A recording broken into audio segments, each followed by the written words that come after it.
with other sections who are planning to cover wine industry stuff, manage our wine department, and as well as some service, I guess, chief critic, and do the top 100 wines every year, and blog when I can, and deal with sort of all things wine. Now, there were a number, probably, I'm guessing a record number of Northwest wines on your top 100 list. I forget whether it was this year or last year, but I know we've had a presence, and I think we're also sensitive to kind of making sure that we're representing the entire West Coast well.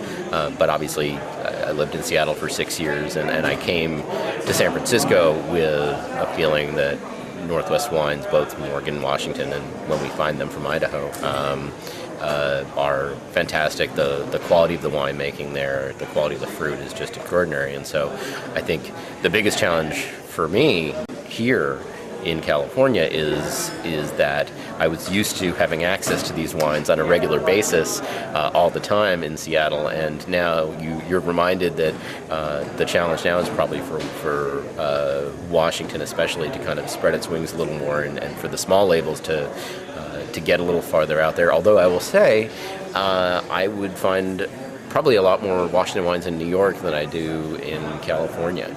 So I think that there's definitely distribution in markets. It's just kind of it's the challenge of a maturing industry.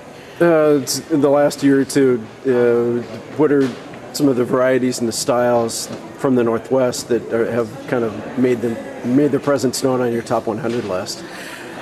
In the top 100, I mean, our top red wine this year, our top Cabernet and Bordeaux blend this year was Andrew Will's Ciel de Cheval. So the fact that it was going up against the top Napa Cabs and everything else, and it got 3.5 stars in our weekly panel, and it was just an extraordinary wine, and I think doubly so for the price.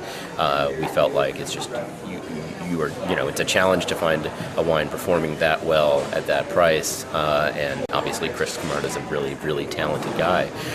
So I think we're still seeing that there's fantastic